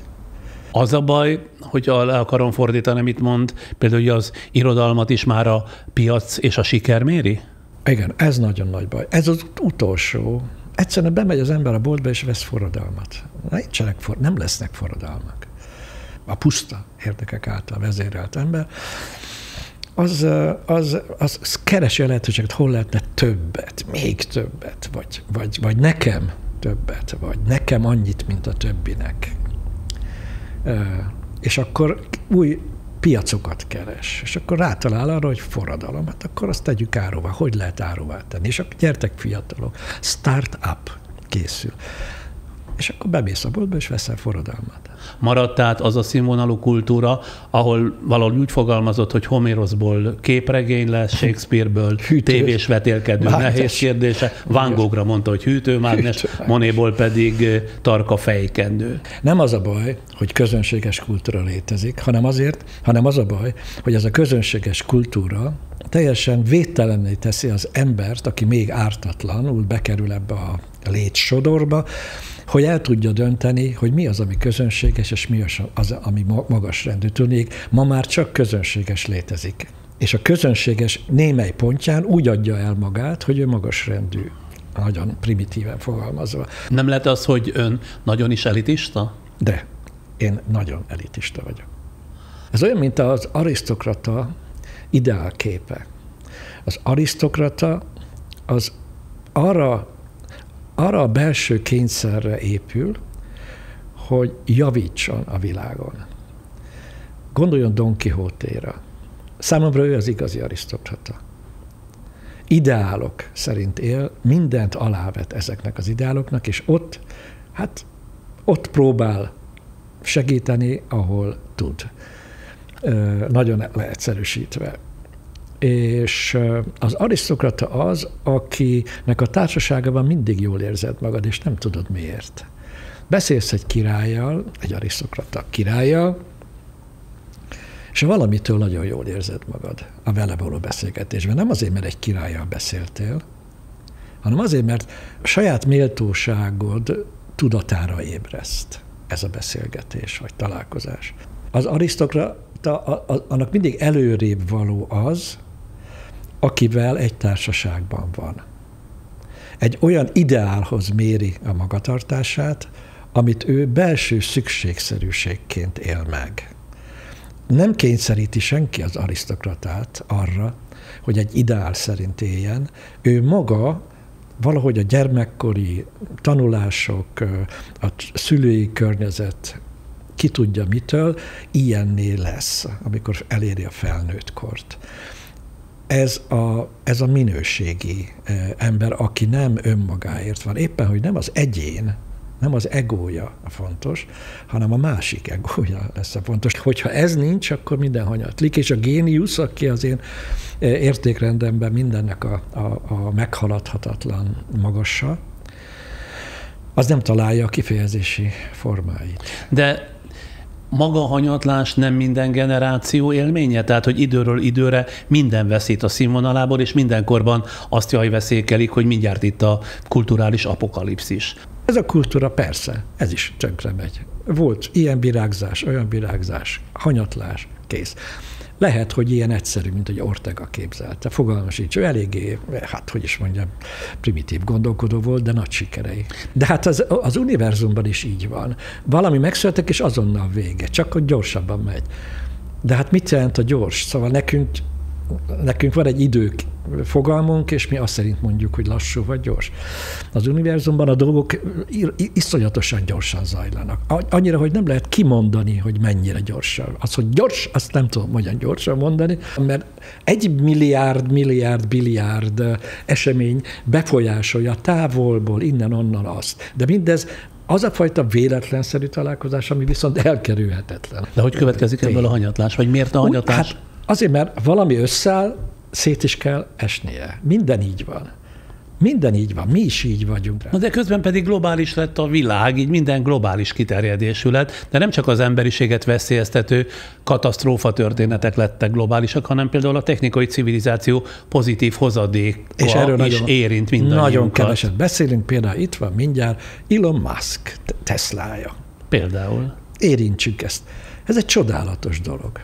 Ahogy ő hozzányúl a dolgokhoz. Csodálatos elme, még akkor is, ha nagyon sok hibája, meg nem tudom, ami az ő hatalmi helyzetéhez mérve, vagy az de ő sem tudja például optimizmussal eltölteni? Veszélyes is. De se tudja optimizmussal eltölteni? Nem, optimizmus az azt jelenti, hogy derűlátó, ugye? Hát nem látom derűsen a jövőt, mert egyszerűen sem nem derűsen. Na de akkor most azt mondja meg, hogy a távlatok, például ami a mesterséges intelligenciát illeti, ezek riasztják, vagy ellenkezőleg lelkesítik? Nem. A tudományos felfedezések azok egyáltalán nem riasztanak. Az ember riaszt engem, aki majd használni fogja. Hát ez közhely. Én is ezt ismétlem, de tényleg az riaszt. A butasága miatt ilyen az ember. Hogyha nem lenne buta, ha nem lenne korlátolt, ha a puszta biztonságérzet nem lenne erősebb benne, mint a nyitottság és a megértés iránti vágy, vagy annak elismerése, hogy valamit nem értek, de nem hozok róla ítéletet vagy véleményt, és nem definiálom azt, amit nem értek, ahhoz is kell már egyfajta intelligencia, de az ember tulajdonképpen minden emberben van egy adott intelligencia. Mit szólna, ha egy kiadó azzal állna ön elé, hogy itt van egy mondjuk 300-350 oldalas regény, amit szuperfejlett mesterséges intelligencia hozott létre, miután a világ minden elérhető bölcsességét beletáplálták, Krasznahorkai László valamennyi elérhető, tehát már megjelent művét, írásvázlatát, előadását, nyilatkozatait, és mindezek nyomán ez a mesterséges intelligencia megalkotta a legújabb Krasznahorkai regényt. Elképzelhetőnek tartja, hogy belelapozna egy ilyen könyvbe, vagy esetleg elbizonytalanodna, hogy ezt tényleg én írtam-e? Hát ha nem veszíteném el az eszemet, akkor valószínűleg fölismerném, hogy én írtam, vagy nem. Akkor is, hogyha elképesztő módon imitálni tudná az Emi az én stílusomat, megpróbál. Hát most még nagyon gyerekcipőbe jár. Az az érzésem, hogy nem tudjuk, hogy mi fog történni. Nem tudjuk egészen. Ez most egy adott pillanat, amikor az Emiről beszélünk, mi, akik még nem is értünk hozzá igazán. Oké, eltűnik az egyediség, persze, könnyen előfordulhat, de nem biztos. Lehet, hogy az egyediség az olyan fontossá válik majd, hogy azért külön utazni kell ahhoz a kisbolthoz, a valamelyik New York-i híd alatt, hogy ott az ember kapjon valamit, ami egyedi. Tudja, miért hoztam ezt szóba? Mert igen? Nem tudom, hogy olvastál nemrég az újságban, hogy 17 jelentékenyíró pert indított az OpenAI ellen, mert igen, a mesterséges intelligencia sztárcége az engedélyük nélkül használta a műveiket a modelljei tanításához. Például a Books 3-ban majdnem 200 000 könyv kalózverzióját lehet megtalálni, és az olyan univerzálisan ismert szerzőkön túl, mint Stephen King vagy Jane Austen, ott vannak többek között például Krasznahorkai László, Nádas Péter, azt hiszem, és Kertész Imre művé is. Az ember valami olyasmit teremt, hát ettől már régóta fél az emberiség, amihez nem elég érett. Úgy értem, hogy ehhez ész is kéne. Viszont nem csak azoknak kéne, hogy esze legyen, akik ezt kitalálták, és tényleg zseniálisak, hanem mindenkinek, akihez hozzájut. Most ez az, ami elképzelhetetlen. Hát azt mondja, hogy mondjuk az emberiség jelenlegi szellemi, lelki tudatállapota nem képes ezt ma még fölérni. Szóval a korlátoltság, az általános riadalom ellen kifejlesztett, de tömegesen szuggerált manipulációk miatt még csak el se kéne nagyon ítélni ezt a tudatlan korlátolt. Félnek az emberek, meg vannak riadva. Nagyon nehéz alkalmazkodni valamihez, ami még nincs is. És állandóan az fenyeget, hogy lesz. Ezért kéne talán generálisan szabályozni, nem? Hát nem, az embert kéne szabályozni, de hát ezt már próbáljuk egy ideje, az elmúlt pár, tudom én, 10 000 évben, de nem nagyon sikerül. Már mindenféle módot kitaláltunk arra, hogy lehetne, ha nem is ideális társadalmat, ez természetesen lehetetlen, de hogy ne zuhanjunk bele abba, hogy a platoni eszméből, társadalmi vonatkozó eszméből egy diktatúra legyen újra, és az megint csak szörnyűségekkel fog együtt járni, és részben a pusztulásunkkal is.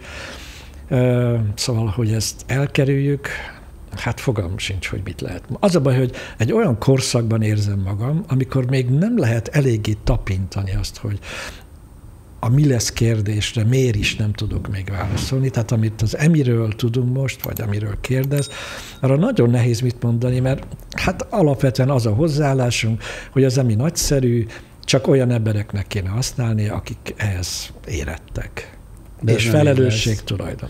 De nem ezt tudjuk az emberről, mert ráadásul most egy olyan korszakban vagyunk, amikor az emberek nagyon félnek, nagyon bizonytalanok. Újra fölmerült ez a megriadás. Van okuk rá félni. Pontosan.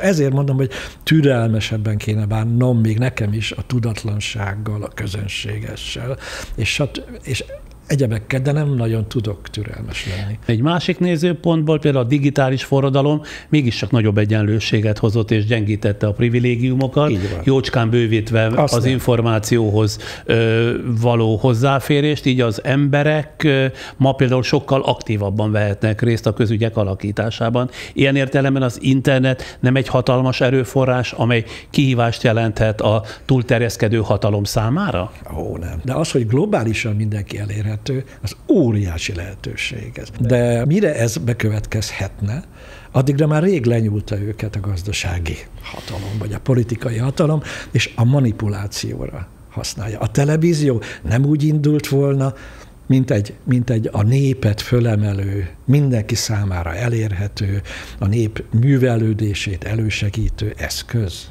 De mi lett belőle? Reklám, hordozó, megszakítva néhány valami mással. De tényleg, mi lett a televízióból? Ki néz ma televíziót? Ki az a bolond? Sokan. Hát szegények akkor, nagyon szegények, ha csak azt nézhetik. Azzal a kritikával mennyire ért egyet, hogy a közösségi hálók nem valódi közösségeket teremtettek, hanem zavarodott, felszínes, atomizált társadalomhoz vezetnek? Teljesen. De nem így indult. Ez is egy forradalmi lehetőség lett volna a jó dolgok elérés. És abban a pillanatban, ezt tudja olyan, ülök a teraszon, nézem a tájat, és egyszerűen arra gondolok, hogy a teremtés tényleg csodálatos.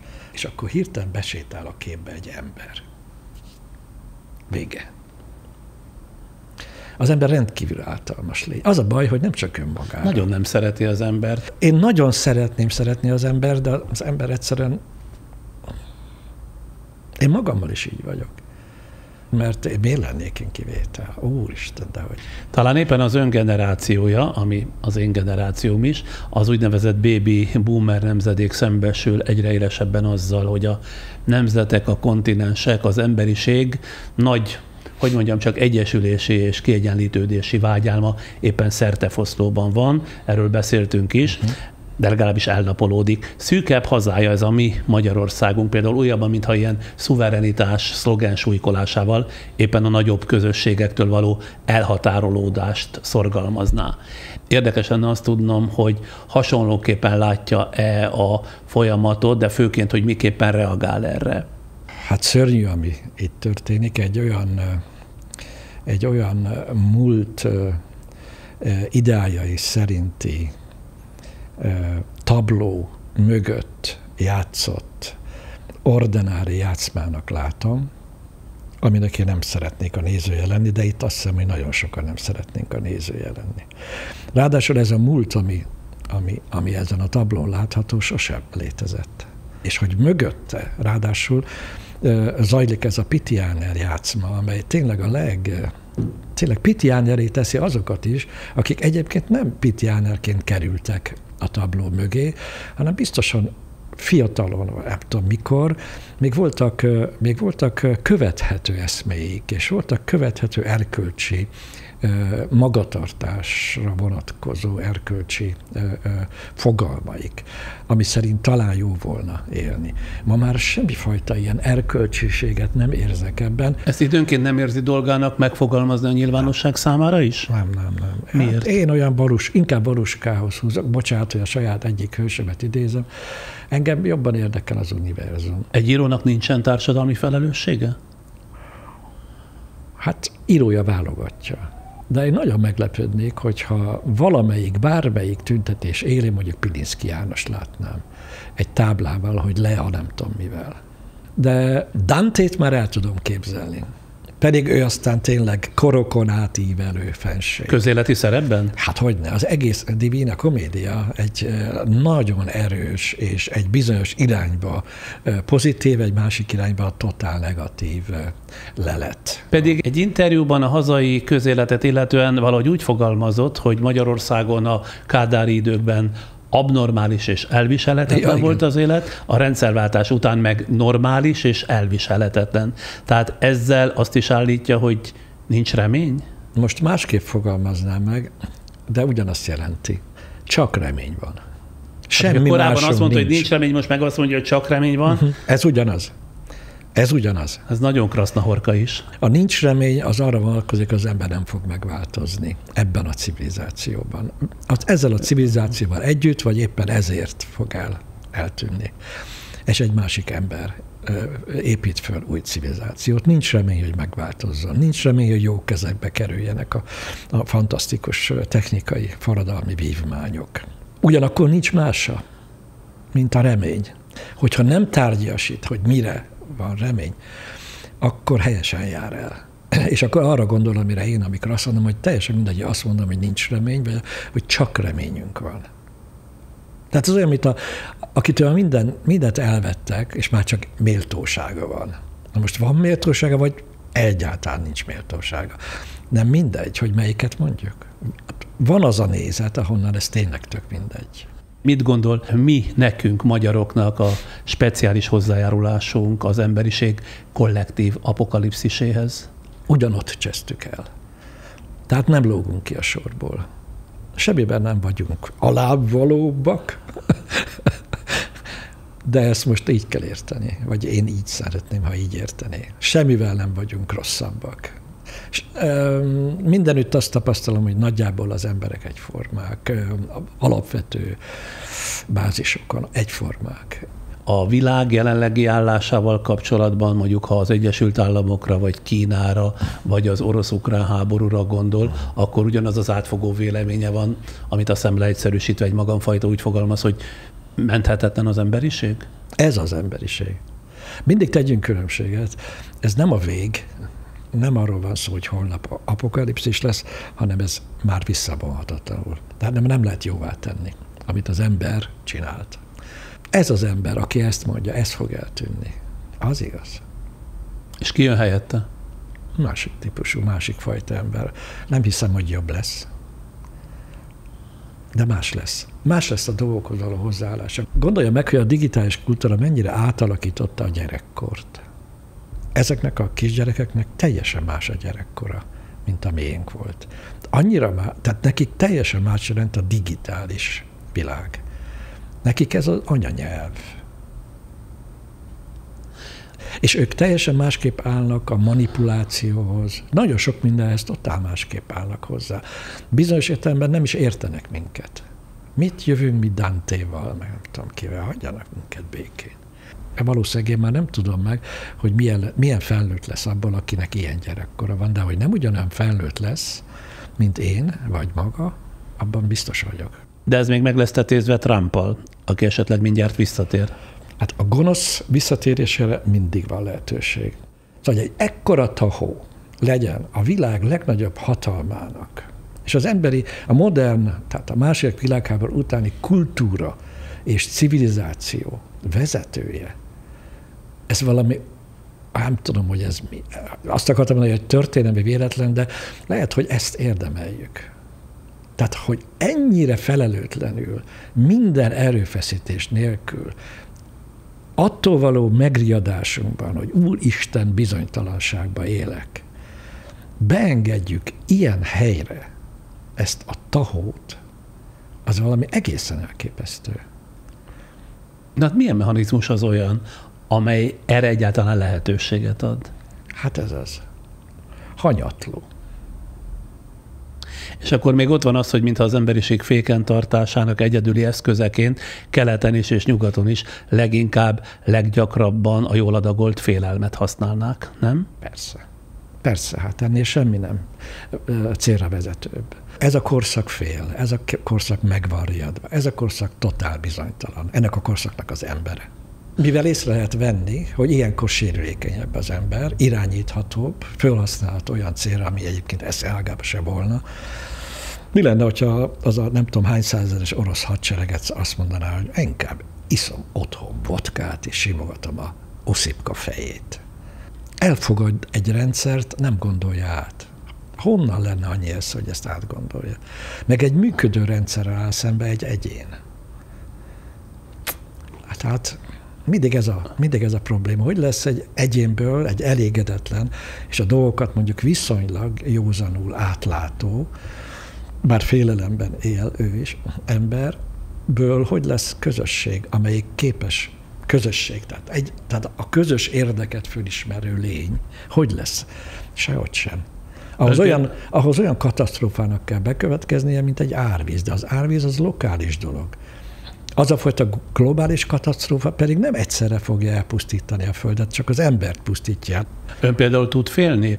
Ha félelemnek nevezem, akkor a szomorúsággal elegy. Tehát a vesztés fájdalmában égő félelemről van szó. Tehát, hogy számomra nagyon sok értékes dolog létezik, aminek a vesztét csak elsiratni tudnám. Én túlságosan kiéhezetten érkeztem ebbe a valóságba.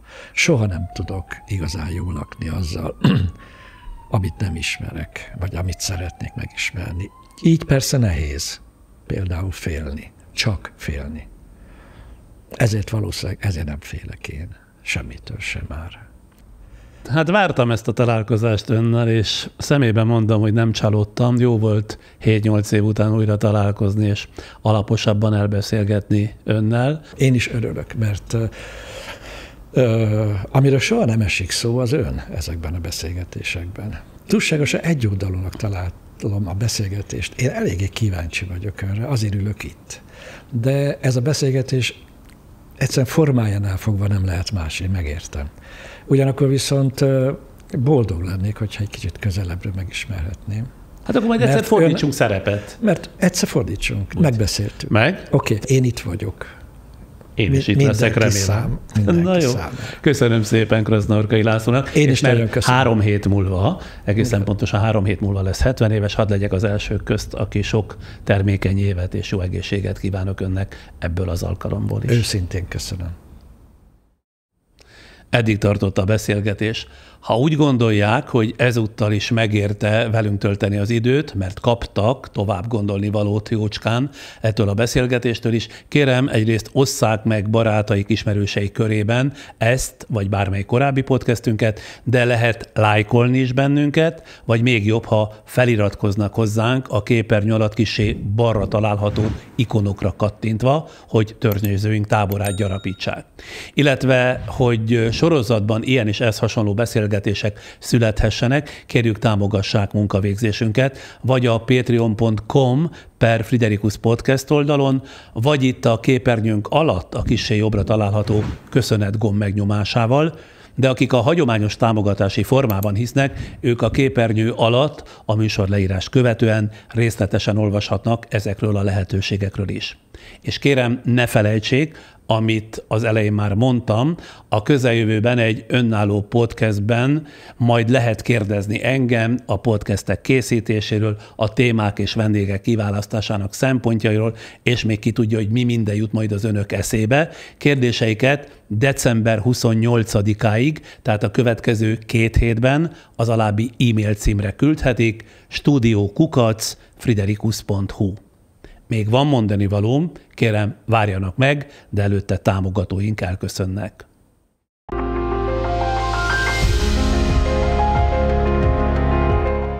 A műsorszám felemelő pillanatait a Nissan támogatja. Mozizni nélküled? Na még mit nem? Az egyedi lakberendezési ötletek otthona a kare24.hu. Új műsorral 2 hét múlva, december 28-án este jövünk. Ajánlom, hogy addig nézzék vissza korábbi beszélgetéseinket. Ezzel a maival együtt már 85 ilyen beszélgetés van fent a youtube.com-on, a Friderikus Podcast oldalon, de a Facebookon is. Szintén a Friderikus Podcast oldalon megtalálják a 85 beszélgetést 2021 áprilisától kezdve.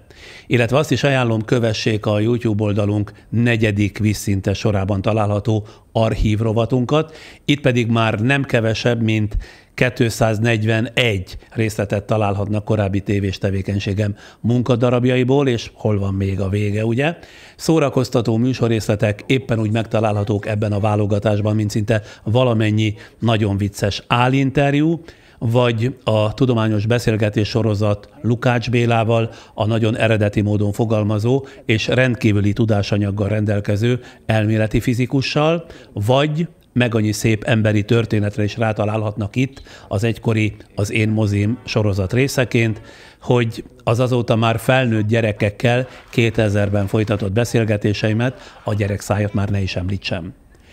Pár napja újabb anyagokkal bővült archívumunk kínálata, felkerült például 2 olyan komplett Friderikus Talk Show, amelyeket a 90-es évek közepén készítettem. Az egyikben szerencsétlenségek, balesetek túlélőit mutattuk be, 2 hajótörés majdnem áldozatát, egy oroszlán támadás túlélőjét, egy olyan ifjú hölgyet, aki gyerekként esett ki a 8. emeletről, de szerencsésen túlélte, valamint megismerkedhetnek egy kollégiumi tűzeset szörnyű részleteivel, amely borzalmas következményekkel járt az akkori egyik egyetemi hallgatóra nézvést. A másik Friderikus Talk Show-ban sztárok alkalmazottait, házvezetőnőit, protokollfőnökeit, öltöztetőit, babysittereit mutattuk be, nyilvánvalóan azzal a céllal, hogy egy másik aspektusból megismerhessük a hírességek szokásait, mániáit, így például Honti Hannáét, az egykori kisgazdavezérét, Tordján Józsefét, Korda Györgyét, Besenyei Ferencét, Dajka Margitét, Béres Ilonáét, Szilágyi Jánosét, Latinovics Zoltánét és Rutkai Évájét. 2004-ben készült az a műsorom, amelyben előállt a retteget színikritikus Molnár Gál Péter, akit 1963 és 79 között besugóként alkalmazott az akkori állambiztonság. MGP, ahogy színházi körökben emlegették, meg annyi korabeli színészről írt, inkább csak kritikának minősíthető, és mint utóbb kiderült, többnyire ártalmatlan jelentéseket.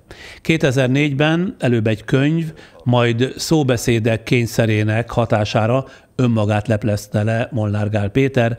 Ennek nyomán hívtam meg őt a stúdióba, ahol beszélgettem ügynök múltjának részleteiről, de vele együtt jelen volt a szóban forgó könyv írója, az adatvédelmi biztos, valamint a korabeli titkos ügynökök életét aprólékos részletességgel feltáró dokumentumfilm rendezője is. Szerintem elég tartalmas műsor kerekedett ebből az egészből. Legújabban ugyancsak feltettük ide az archív rovatunkba azt az egykori műsoromat is, amelyben Orbán Viktort és Gyurcsány Ferencet kérdeztem a 2005. évi ország értékelőjük alkalmából. Na, nem együtt voltak jelen a stúdióban, erre a felek egyike már akkor sem vállalkozott, de ha külön-külön is érdekes volt megfigyelni saját valóságészlelésüket.